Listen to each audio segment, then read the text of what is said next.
From 1650 to 1800, the European world was changed, culturally, technologically, and religiously, by a period called the Age of Enlightenment, or the Age of Reason.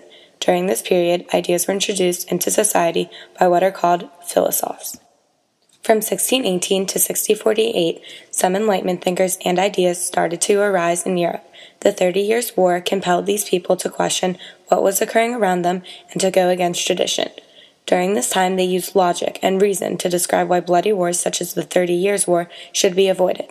In 1651, the Leviathan was published and a great controversy was spread throughout Europe. Thomas Hobbes' writing publicized his views on leadership and the natural state of man. Hobbes believed that the soul and the mind was not separate from the body, and he believed humans to essentially be machines. The geographical significance of the Enlightenment was the spread of ideas. Enlightenment ideas from Europe spread to other parts of the world. European countries are in close proximity to one another, so ideas spread quickly. Europe greatly influenced the social classes and government in the Americas. Many Enlightenment thoughts were brought there typically in the form of text, via letters, and popular Enlightenment works of literature. Of the many thinkers of the time, John Locke, Voltaire, Jean-Jacques Rousseau, and Baron de Montesquieu are recognized as some of the greatest philosophers. Their works are commonly known and seen repeated throughout political and governmental documents today.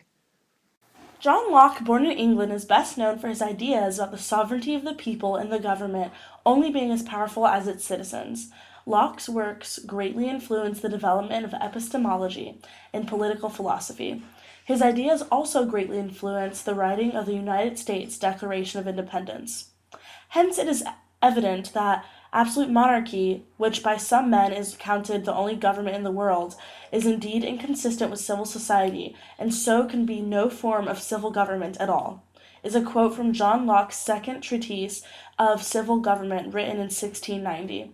In this most famous document written by Locke, he expresses what soon became a common belief, that a civilization under an absolute monarchy cannot function.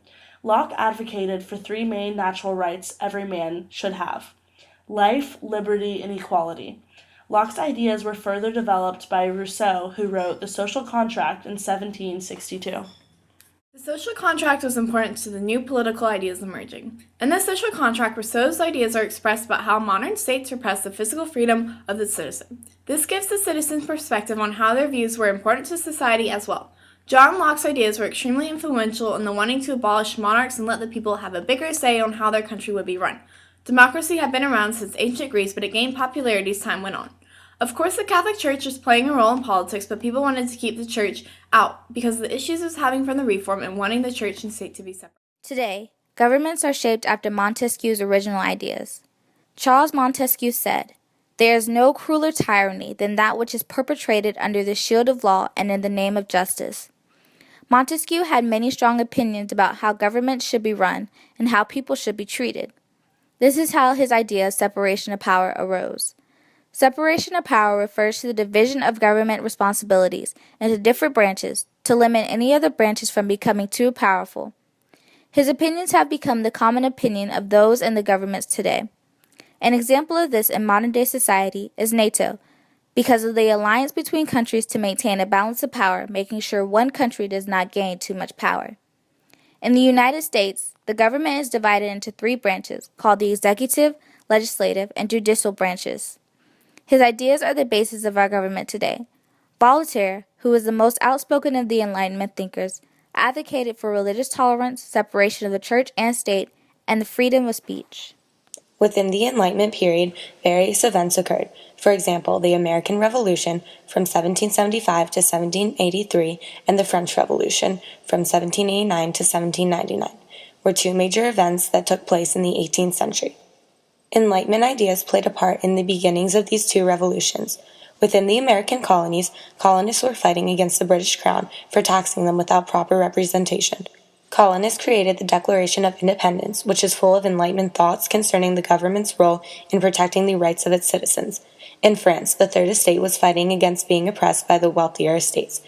The citizens of France were also angered by the monarchs at the time, Louis XVI and Marie Antoinette, because they spent most of their time in Versailles and not taming the chaos in Paris. The Third Estate single-handedly sparked the French Revolution and contributed to the enormous amount of bloodshed. the tennis court oath, the siege of Bastille, the publication of the Declarations of Right of Man and Citizen, and the March on Versailles were all acts of the angered Third Estate. They all showed the power of the individual, which is an idea that was constructed during the Enlightenment. Both revolutions began in response to an unresponsive government and ending with its permanent reconstruction. Bashir 1. The economic significance of the Enlightenment included the gold theory, which means there is only so much gold in the world. When countries try to control trade and the flow of wealth to keep as much wealth as possible, it is called mercantilism. Also during the time, free trade was being promoted, meaning governments could not discriminate against imports or exports. An example of this today is NAFTA. An important book was written about the economic flaws during the Enlightenment by Adam Smith, called The Wealth of Nations. In the book, Smith promoted the belief in laissez-faire economics, in which government limits its role in the economy. He also brought up the idea of supply and demand and showed how wealth would be created as people responded to the law of supply and demand and pursued their own enlightened self-interests. These ideas came from the belief in natural laws governing the economy and challenged hierarchical control of the economy. Overall, this starts the basis of modern ideas about free trade capitalism. The religious significance of the Enlightenment era is that many Enlightenment thinkers started to question and doubt the Catholic Church. Because of this, many people became agnostic or deist. Agnosticism is the view of truth values of certain claims, especially claims about the existence or non-existence of any deity, as well as other religions and metaphysical claims that are unknown or unknowable. Deism is the belief that reason and observation of the natural world are sufficient to determine the existence of a creator, accompanied with the rejection of revelation and authority as a source of religious knowledge. Two popular Enlightenment thinkers of religion are David Hume and Benedict Spinoza. David Hume questioned the reality of miracles. In the treatise, Hume wrote, "Generally speaking, the errors in religion are dangerous. Those in philosophy, only ridiculous." He observed that philosophers' opinions were mere opinions, but what was said by the church became a way of life for the people. The church had an overpowering influence in the lives of its people, and David Hume openly discussed this. Benedict Spinoza scrutinized religious texts. Spinoza, a major influence on deists, used the basis of reason to interpret religious texts. He was Jewish, and he ended up being excommunicated from his synagogue and is considered to be the founder of modern-day biblical criticism. David Hume claimed that reason could not prove the existence of God by concluding that miracles are not rational, though they lay at the core of Christianity. The social significance from the Enlightenment terminated the Estates General. The Estates General consisted of three estates. The first estate was the aristocrats, the second estate consisted of the clergy, and the third estate consisted of the peasants. These estates are the modern idea of upper, middle, and lower classes in our society. Also, the Enlightenment further promoted capitalism, which brought about a larger middle class.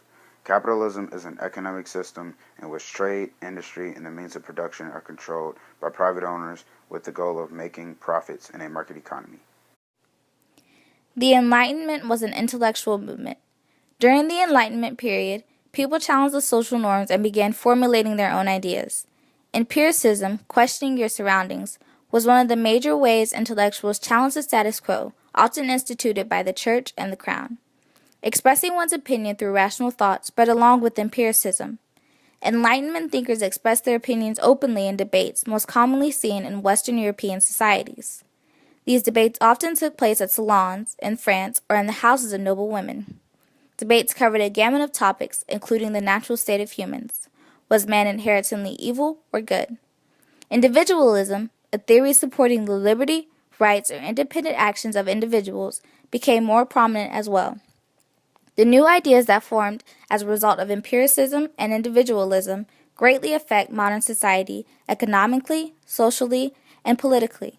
For example, democracy, an idea that developed during the Enlightenment, is now a form of government that adheres to the rights and the liberty of the individual, something several Enlightenment thinkers advocated for years. New ideas incorporated into society caused the European culture to be changed. It was no longer an absolute monarchy with the rich in government and at the very bottom peasants. There was a new social class that emerged called the bourgeoisie, which included all rich merchants with no royal blood. They would discuss the American Revolution and read Enlightenment work while resenting the nobles.